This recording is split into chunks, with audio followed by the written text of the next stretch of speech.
العالمين والصلاة والسلام التامان الأكملان على سيد الأنبياء والمرسلين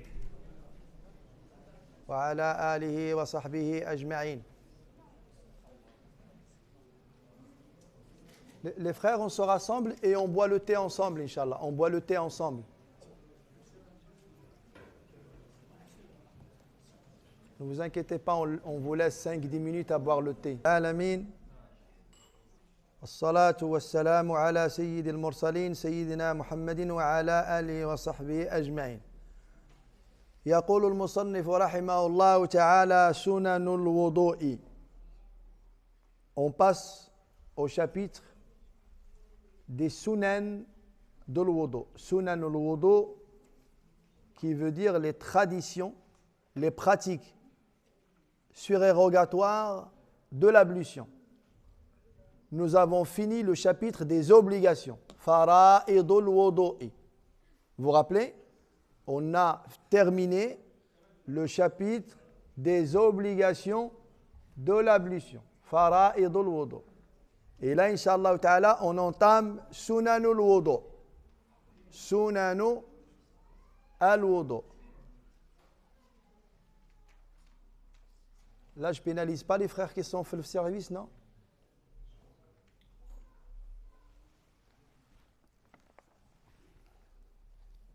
Avant de commencer l'explication des vers, nous en avons 1, 2, 3, 4. Je vais m'arrêter sur les 4. Inch'Allah ta'ala. Mais il faut qu'on comprenne une chose. C'est Abdelrachid, on vous attend. Le mot sunna, parce que là on parle de sunan. Sunan, c'est le pluriel de sunna. Mais de quel sunna s'agit-il? Le terme sunna, le mot sunna, dans le contexte religieux, chez les ulama, a deux sens. Sunna, linguistiquement parlant, veut dire tradition, n'est-ce pas? C'est ça? Une sunna veut dire tradition. Sunanun Nabi, tradition du prophète. C'est ça? Mais dans la théologie musulmane, soyez attentifs parce que les mots que je suis en train de vous expliquer, c'est des mots-clés. C'est des mots-clés. Quand on dit sunna dans la théologie religieuse, dans la science de din, elle a deux sens.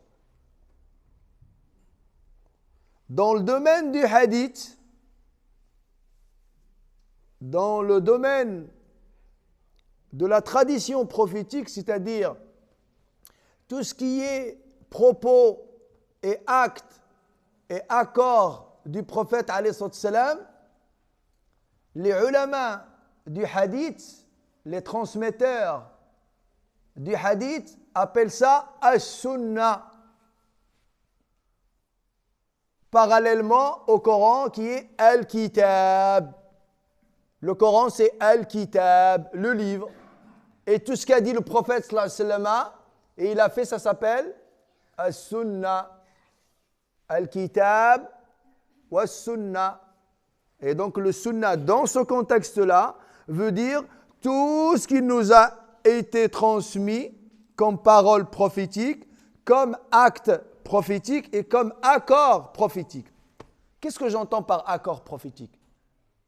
Je vais commencer par le début. Ça veut dire quoi parole prophétique? Quand le prophète nous dit quelque chose. D'accord? C'est une sunna du prophète. Ça s'appelle sunna. Quand le prophète fait quelque chose et qui nous a été transmis, ça fait partie intégrante de la sunna. Quand quelqu'un fait quelque chose et que le prophète l'accepte, ça s'appelle sunna taqririya. Ça veut dire que ça a été accordé par le prophète. Il a accepté l'acte devant lui. Donc si lui, il ne l'a pas interdit, ça veut dire qu'il est faisable. Il est bon. Sunna taqririya. Et tout ça, ça s'appelle as-sunnah. D'accord? Parallèlement à al-kitab. Al-kitabu wa as-sunnah. Mais ce que vous êtes en train d'apprendre ce soir, ce n'est pas cette sunna-là. c'est la sunna qui veut dire deuxième place après l'obligation. Sunna fiqhiyya. Quand on dit fara'id al-wudu, d'accord, c'est ce qui est obligatoire dans l'ablution. Sunan al-wudu, c'est ce qui est surérogatoire. C'est un degré plus bas que l'obligation. Ça va? Alors, je voudrais que vous reteniez, mes frères et mes sœurs, le sens de sunna dans ce contexte-là. Dans ce contexte-là. D'accord? Ça, c'est sunna dans le contexte du fiqh et non pas dans le contexte du hadith. Dans le contexte du hadith, je me répète encore une fois, c'est tout ce qui nous a été transmis de la part du prophète sallallahu alayhi wa sallam. Y'a qu'un asardé. Tu es d'accord ou pas? Sinon, je te rentre dedans.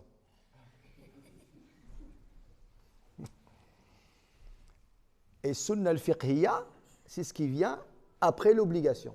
Aujourd'hui, dans ce chapitre, on va voir, après avoir vu ce qui est obligatoire, les obligations de l'ablution sont au nombre de combien? 7. Fara'idul wudu'i sab'atun. Les obligations de l'ablution sont au nombre de 7. La première,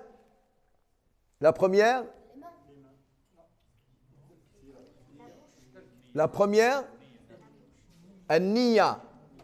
An-niyya est une obligation chez l'imam Malik. 2. Delk, le fait de propager l'eau par la main, de frotter. D'accord? 3. Al-fawr. Ça veut dire quoi, al-fawr? La précipitation. Qu'est-ce que ça veut dire, al-fawr? Al-fawr, c'est le fait de laver un membre avant que le précédent ne sèche. C'est ça le fawr. Tu n'as pas le droit dans le madhab de l'imam Malik de laver le visage, de répondre au téléphone. Quand tu as fini, tu dis, j'étais rendu où? Ah oui, aux avant-bras. Et tu laves tes avant-bras. Nul. Dans le madhab shafi'i, c'est autorisé. Dans le madhab shafi'i, c'est autorisé. Si quelqu'un fait les ablutions à la maison, sauf les pieds, jusqu'à ce qu'il vienne à la mosquée et il lave les pieds et il prie, son ablution, selon l'imam Shafi'i, elle est valide. Selon l'imam Malik, elle est nulle. D'accord? Donc, an-niyya, delk, al-fawr. 4e, obligation de l'ablution, laver le visage. Et c'est quoi la limite du visage? C'est quoi la limite du visage? Qu'on voit? C'est quoi la limite, les frontières du visage? De l'oreille à l'oreille. Est-ce que l'oreille fait partie du visage? Les oreilles, on les lave ou on ne les lave pas? On ne les lave pas avec le lavage du visage. On ne les lave pas. Les oreilles s'essuient. Ils ne se lavent pas. D'accord? Quand vous lavez le visage. De l'oreille à l'oreille. Et après, ensuite, de la limite des cheveux, d'accord, jusqu'à la gorge. La fin, ici, de l'ihya, là, ici. Donc le visage ne s'arrête pas là. Le visage s'arrête là. D'accord? Et la personne qui a beaucoup de barbe, comment il se lave? Comment il se lave? Étant donné que c'est une obligation de laver le visage. Et les joues font partie du visage. Mais quand il a une grande barbe, eh bien, il lave le visage et il passe sur sa barbe. Il passe sur sa barbe. Par contre, s'il a une barbe à travers laquelle on voit la peau, il doit mouiller quand même la peau. Dans ce cas-là. Ça dépend de la taille de sa barbe. Ça va, c'est clair? Bon. Ensuite, après le visage, il y a les avant-bras jusqu'au coude. Le coude, il fait partie ou il n'en fait pas partie? Le coude fait partie des avant-bras. Donc, en général, quand on fait les ablutions, qu'est-ce qu'on fait? On dépasse. On dépasse. Parce qu'il y a une règle du fiqh qui dit « Ma la yatimmul wajibu illa bihi, fahuwa wajib ». D'accord? Ce qui rend le membre lavable valide, d'accord, est obligatoire aussi. Et ben, c'est le fait de dépasser, pour être sûr que tu as lavé tes avant-bras jusqu'au coude. Tu dois absolument dépasser. D'accord? Ensuite, l'obligation suivante, c'est s'essuyer les cheveux. L'aller est obligatoire. Le retour est surérogatoire. Et les sunnas. L'aller est obligatoire. Est-ce que quelqu'un qui fait l'ablution et qui fait un aller et n'a pas fait le retour, est-ce que son ablution est valide? Elle est valide. Parce que le retour n'est pas obligatoire. C'est comme l'akhira. C'est un aller sans retour. Ou là, il y a un retour? Hein? Pour l'au-delà, il y a un aller avec un retour ou il y a un aller seulement? Il y a un aller simple. Hein? Allah يجعلنا في la première classe. ويكون عندنا شي بيلوت صحيح. Ensuite, se laver les pieds jusqu'aux chevilles, sachant que les chevilles font partie des pieds. Ils sont aussi obligatoires. Là, on va faire sunan. يقول المصنف رحمه الله تعالى سنن الوضوء. Ça, c'est la partie surérogatoire. سننه السبع ابتداء غسل اليدين ورد مسح الرأس مسح الأذنين. سننه, les traditions de l'ablution, as-sab'u, qui sont au nombre de 7. Subhanallah, c'est facile jusqu'à maintenant. Les obligations sont au nombre de combien? 7. Et les sunan sont au nombre de combien? Eh bien, retenez ces chiffres-là. Quand je vous dis « Kam sunanul wudu », vous me dites 7. « Kam fara'idul wudu » 7. Là, on n'a que du 7, 7, ça va. D'accord? Sunanuhu sab'u, la première, Btida ghasli liyadayn, le fait de se laver les mains. On se lave les mains. J'ai envie de vous poser la question. Les gens, quand ils font leurs ablutions, ils le font de deux manières. Il y a ceux qui ouvrent le robinet et qui font les ablutions.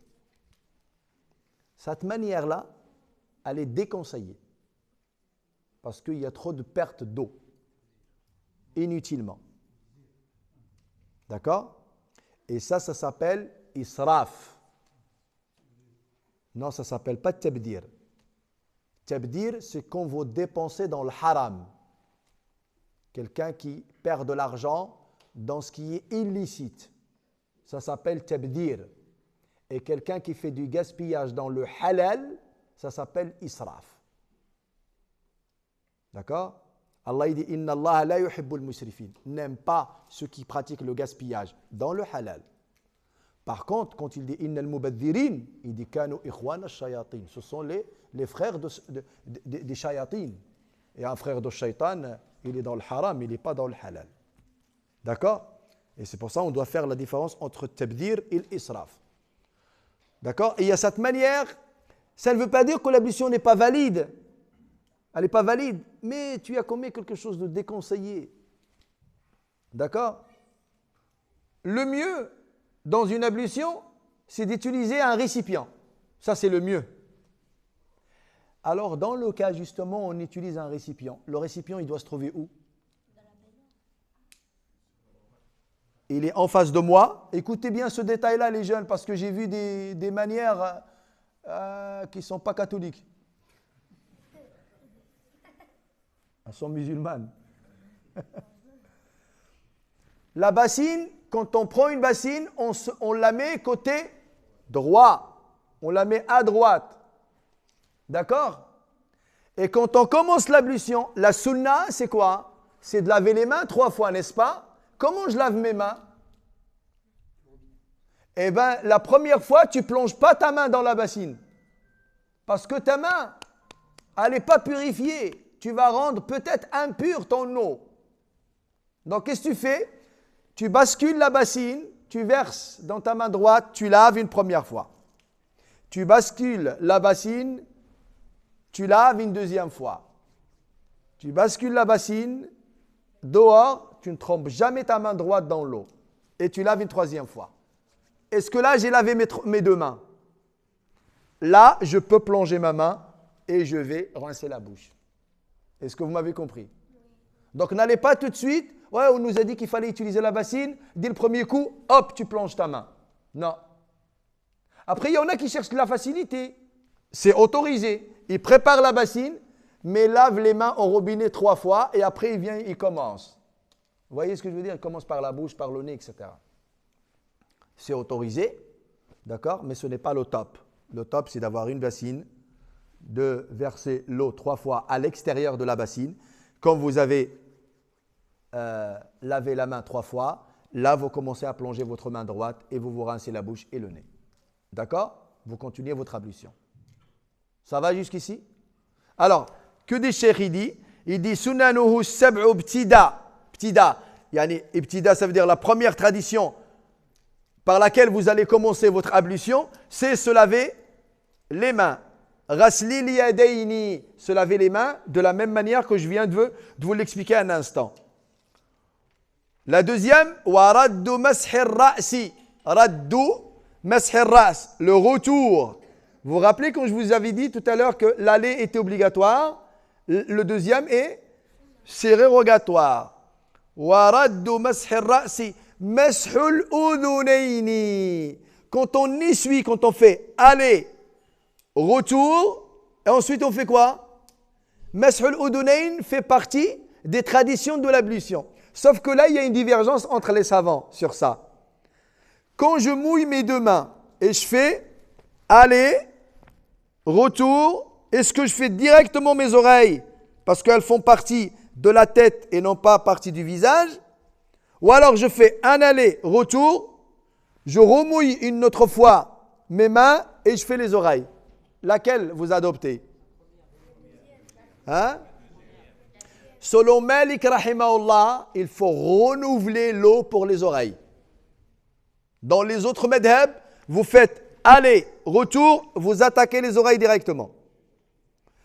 Chez l'imam Malik rahimahullah, vous faites un aller, retour, vous renouvelez l'eau, tajdidul ma, et on essuie les oreilles.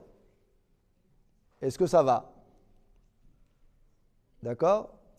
Pour lui, cette pratique-là, elle est importante. Vous devez absolument renouveler. Tajdidul ma lil udunayn. Il faut renouveler l'eau pour essuyer les oreilles. Ça va jusqu'ici?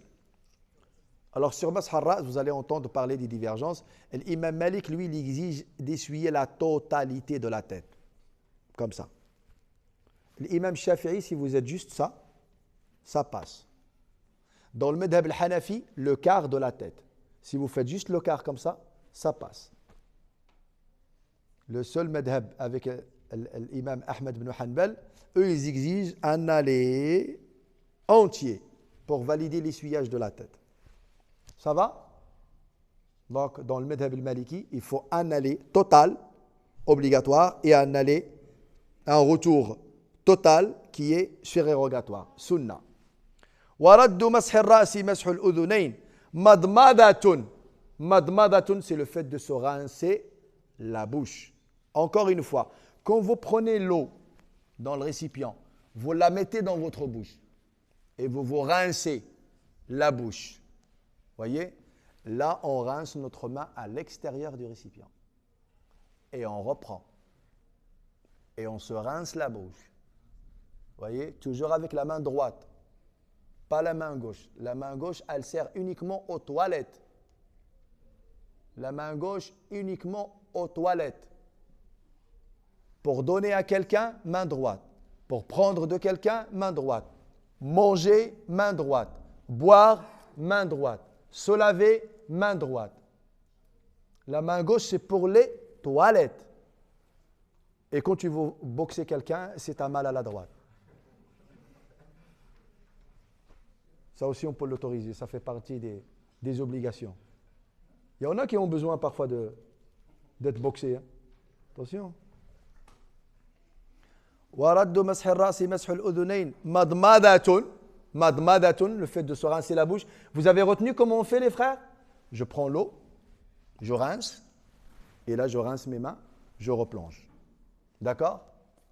Ça, c'est la meilleure façon de faire correctement ces ablutions. Le prophète, alayhi salam, dit Man tawadda'a fa ahsana al-wudu. Celui qui fait les ablutions et qui perfectionne ses ablutions. Il les fait correctement. C'est ça, faire correctement les ablutions. Et c'est pour ça qu'on cherche à faire les ablutions comme le prophète Mohammed sallallahu alayhi wa sallam, exactement. C'est très important ça. Stinshaqun istintharu.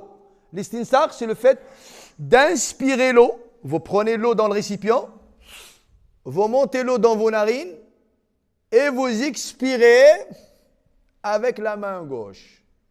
Et vous rincez la main gauche. Faites ça. Je rince la main gauche. Je rince la main gauche. Je rince la main gauche. Ça va? Vous avez compris? Il y a dans des madhab, dans d'autres écoles, où lorsque tu prends l'eau, tu peux faire la bouche et le nez en même temps. Ça existe, c'est le Hanabila. C'est autorisé. Mais dans le madhab al-maliki, il faut faire le madmada à part et l'istinshaq et l'istintar à part. Inspirer, expirer à part. Oui, Akhi Sofiane.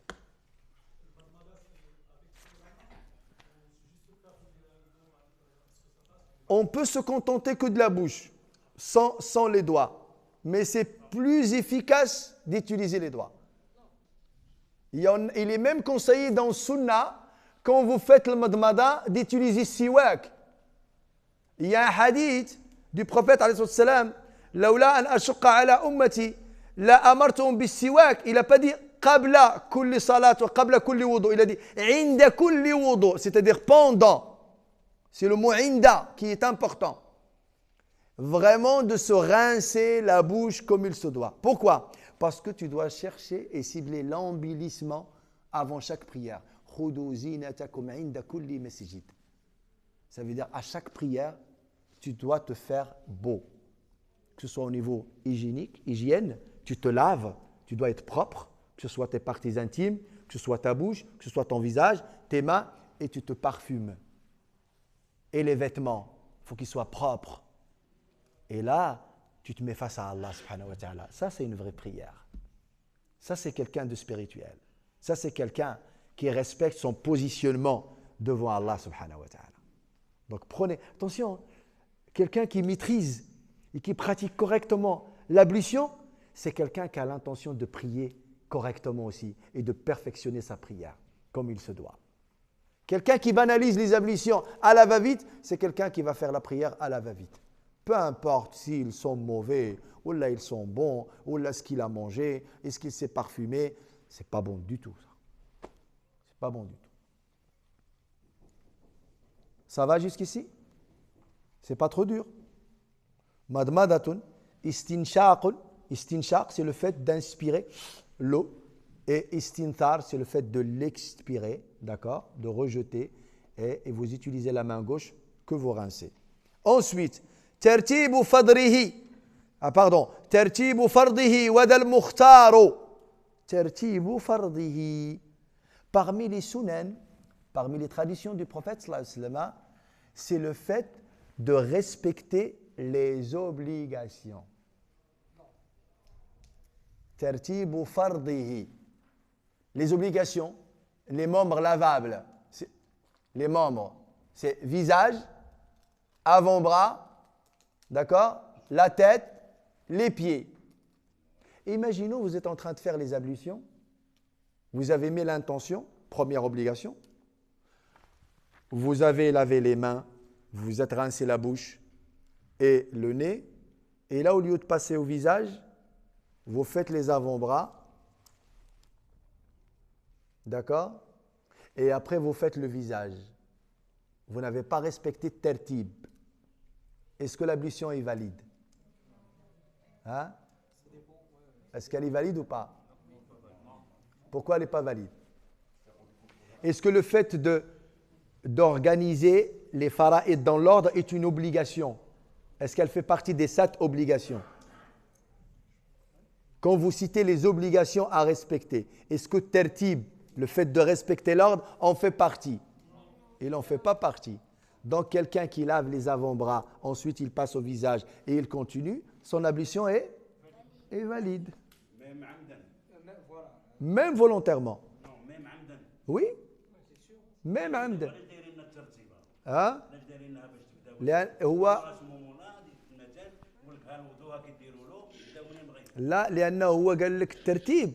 Le tertib, je vais parler en français comme ça les jeunes ils nous suivent dans la conversation. Le tertib قال لك من سننه وليس من فرائضه.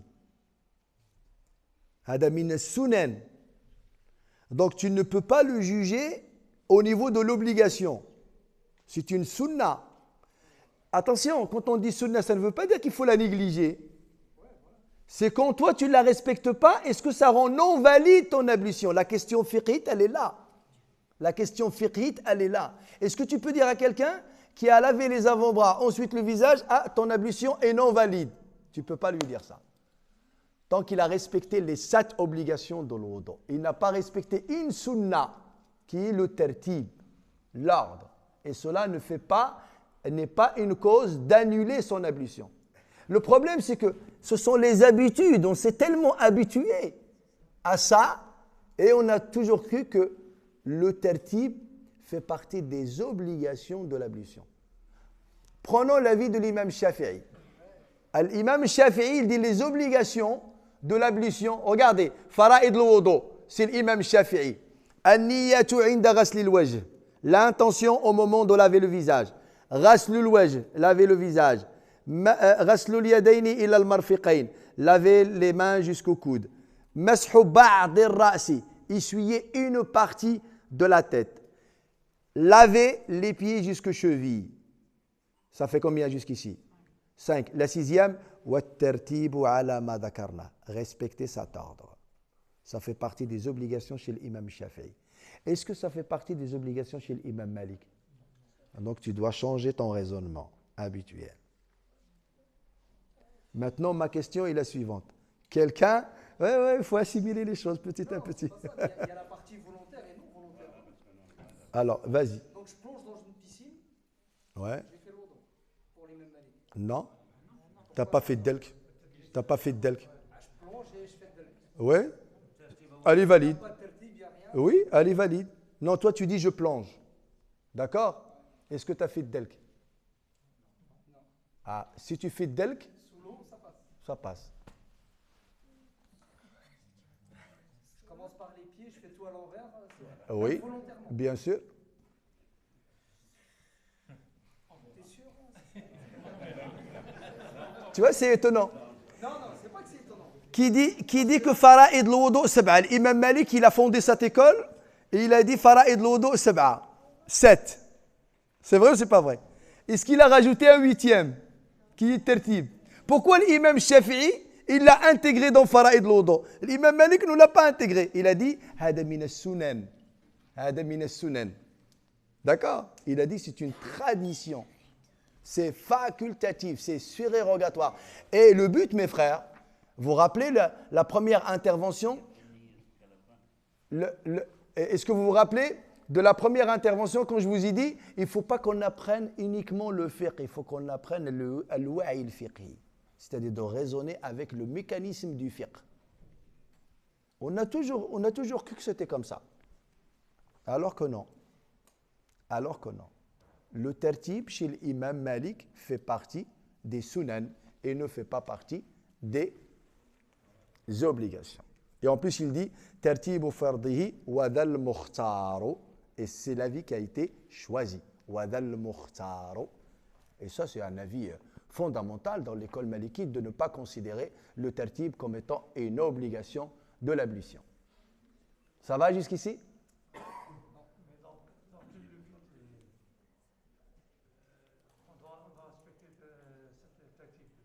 Tertib pour faire vivre la tradition du prophète. Donc ça devait rendre sûr ce qu'était notre prophète. Ah bien sûr, bien sûr. C'est ça le but normalement. Ah bah oui. Sinon, ce n'est pas obligation pour le faire. Exactement. Sauf que l'islam, pour être juste, il te dit, moi je te recommande ce qui est obligatoire et ce qui est surérogatoire. Et si tu ne fais pas ce qui est obligatoire, ça annule. Par contre, si tu ne fais pas ce qui est surérogatoire, ça annule pas. Vous avez compris? Ça annule pas. L'islam ne veut pas surcharger le musulman. Il ne veut pas surcharger le musulman. Bien évidemment, quelqu'un, le prophète, quand il dit tawadda'a fa ahsan al-wudu, est-ce qu'il t'incite au perfectionnement de ton ablution? Et la meilleure ablution, c'est laquelle? C'est de la faire selon la tradition du prophète alayhi salam. Et comme tu l'as fait selon la tradition du prophète, tu vas respecter la sunna du tartib ou pas? Tu vas la respecter puisque tu cherches à perfectionner. Mais quelqu'un qui se limite aux obligations de l'wudu, aux obligations. Moi, je respecte les obligations. Tiens, je vais vous donner un autre exemple. La semaine dernière, si j'ai bien compris, tu nous as dit l'inverse. Tu avais sorti un exemple. Tu avais dit si quelqu'un a oublié de se laver les pieds, qu'il tourne dans un dar et chez le jam, on ne sait pas tourne d'achat chez Et alors, je viens de citer un exemple. Il fallait qu'il retourne le faire. Tu avais dit s'il a oublié de faire que la bouche et le nez, Ouais. il s'enlève. Par contre, il doit refaire l'odo pour la salade d'après. Non, il ne refait pas l'odo. Il relave les membres traditionnels qu'il a oubliés. Oui, mais si c'est qu'une sunna. Non, la sunna. Oui, mais juridiquement. Là, dans le fiqh, il ne faut pas raisonner spirituellement. Dans le fiqh, il ne faut pas raisonner spirituellement. Il faut désassocier spirituel le fait d'avoir une volonté de perfectionner.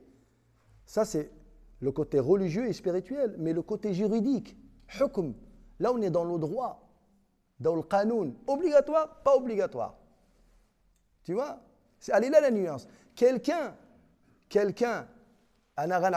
te repose la question de la même manière. Quelqu'un qui n'a pas lavé les pieds et il est venu à la mosquée et après il a lavé les pieds. L'exemple que tu viens de citer un instant. C'est ça? Pourquoi on lui dit que ton ablution est non valide? Parce que dans l'imam Malik, il n'y a pas la continuité. Le fawr. Ah, est-ce que le fawr est obligatoire?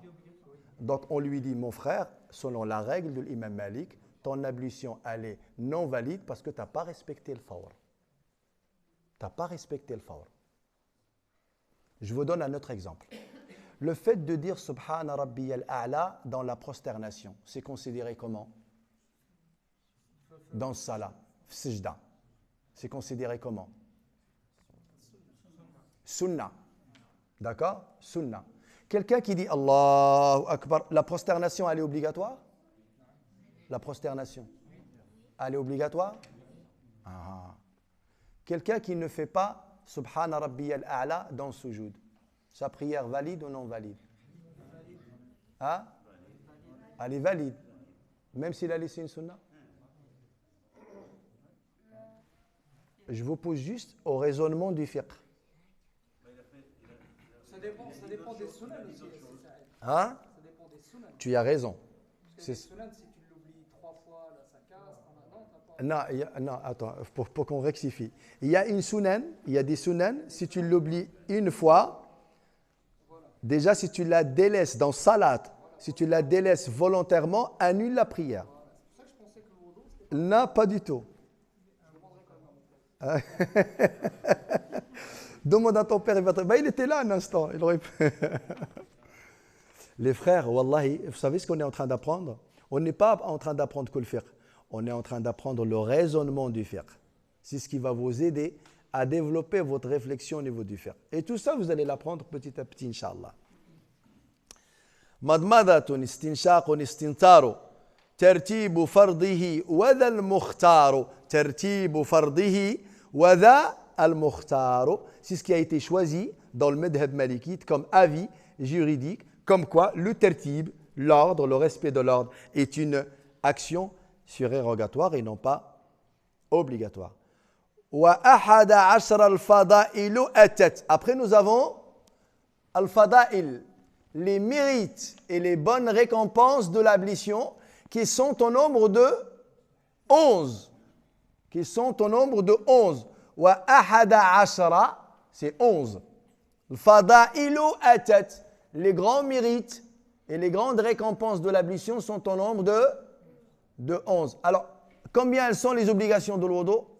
7. Les sunan de l'wudu? 7. Et là, on commence à citer les mérites de l'ablution qui sont au nombre de 11. Cheikh Rahimahullah, qu'Allah tabaraka wa ta'ala ait son âme, il commence par tasmiyatun. Tasmiyatun. C'est le fait de dire Bismillah au début de l'wudu. Le fait de dire Bismillah est une action, d'accord? Et ça reste une sunna, moins sunna que les 7 sunan que nous venons d'évoquer. Ça veut dire mustahabba. C'est le mot mustahab. C'est préférable. Quelqu'un qui ne dit pas Bismillah quand il fait l'ablution, est-ce qu'elle est valide? Elle est valide. D'accord? Elle est valide. Alors, maintenant on dit, quand j'ai fait mes sunan pour faire mon ablution, j'ai oublié une sunna. Après j'ai fait Dohr. Et je me suis rappelé que je l'avais oublié. Qu'est-ce que je fais? On avait dit, je fais cette sunna oubliée pour la prochaine salat. Vous vous rappelez de ça? Maintenant, quelqu'un qui a oublié Bismillah au début de l'udu, il ne la rattrape même pas celle-là. D'accord? Parce qu'au niveau classement dans le fiqh, le Bismillah, il est classé au 3e degré. Obligation, sunnah, mustahab. Ça va? Mustahab, ça veut dire qu'il est préférable. Tu as une bonne récompense. Mais en plus, je vais aller au-delà de ça. C'est que le Hanabila, dans le madhab al-Maliki, Bismillah ar-Rahman ar-Rahim, fait partie des obligations de l'ablution. Al-Basmala fait partie des obligations. Et en plus, il y a un hadith qui dit Kullu amrin dhi balin la yubda'u fihi bi Bismillah ar-Rahman ar-Rahim, fa huwa aqta' wa ajdam wa abtar, ay qalil al-baraka. Qalil al-baraka. En fait, l'imam Ahmed ibn Hanbal rend Bismillah ar-Rahman ar-Rahim au début de l'ablution obligatoire. Parce que lui, il exige qu'il y ait une baraka dans ton ablution. Imam Malik, il dit non, juridiquement parlant, au niveau du droit, au niveau du fiqh, on n'exige pas de ta part Bismillah ar-Rahman ar-Rahim.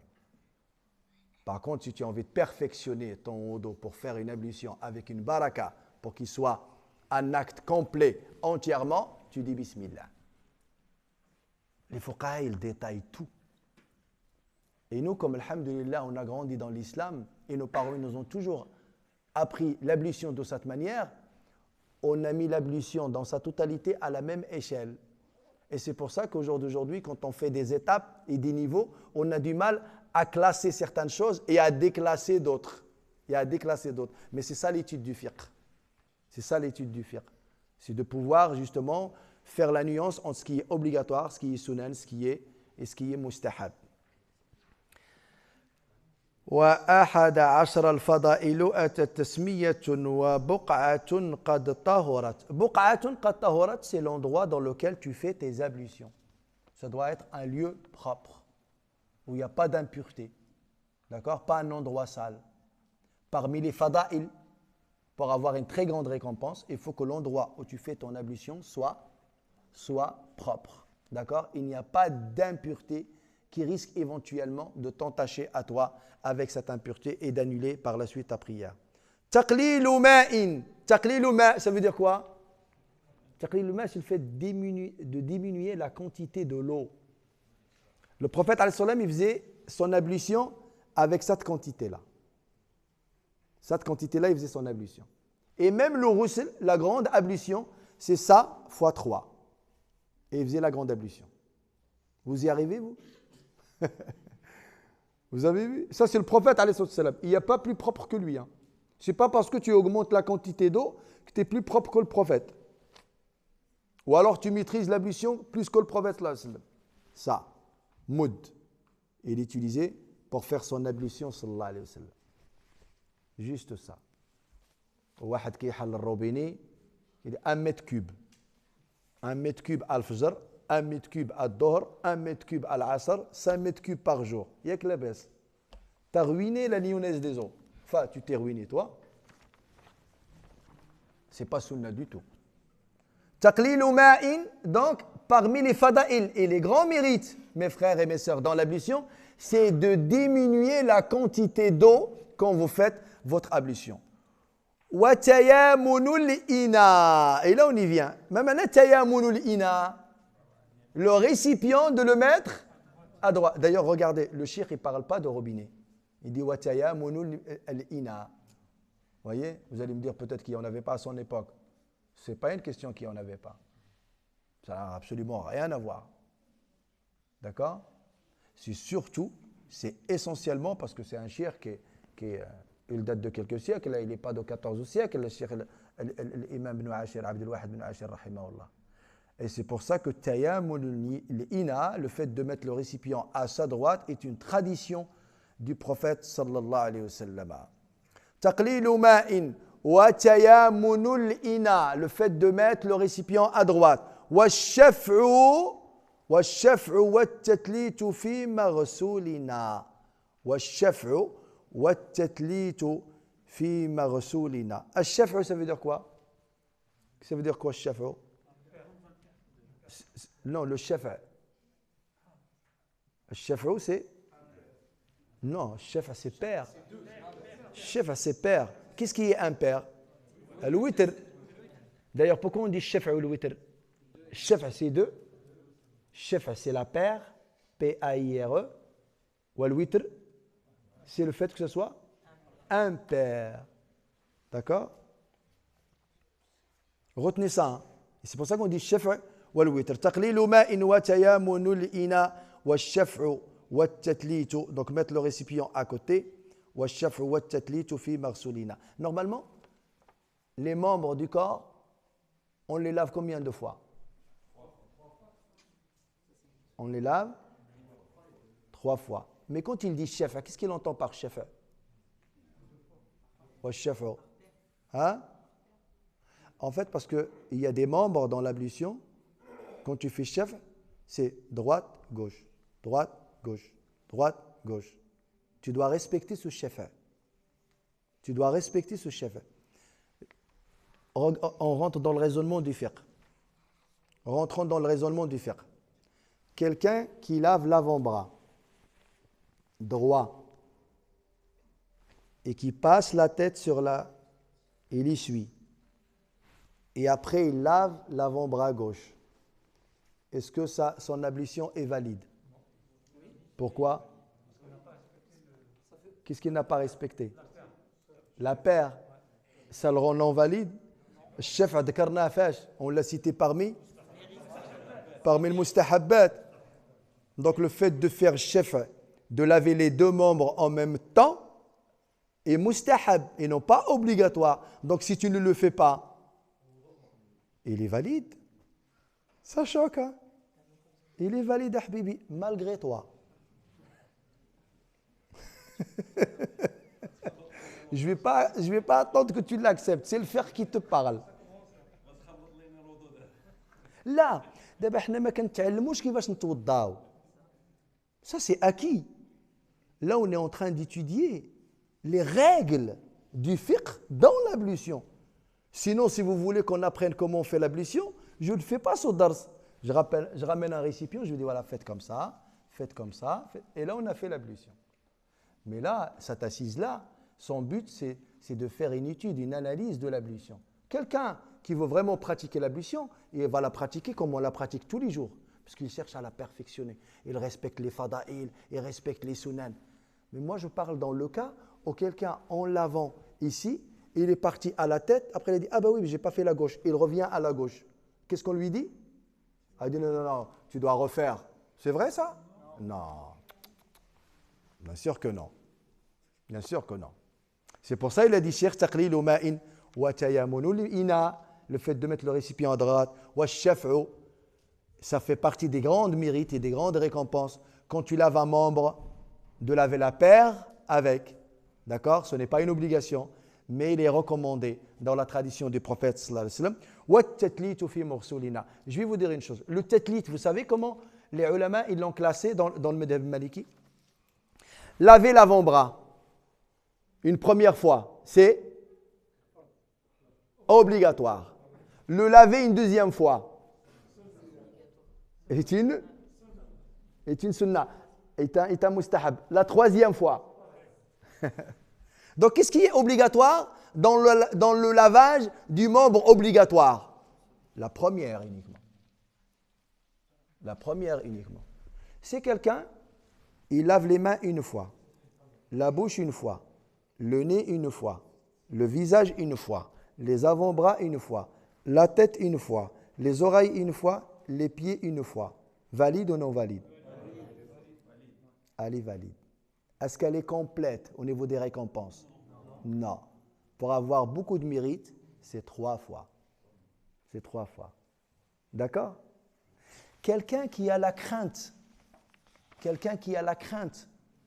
le soleil se couche avant qu'il ait fait l'asr et qui se contente de faire que les obligations.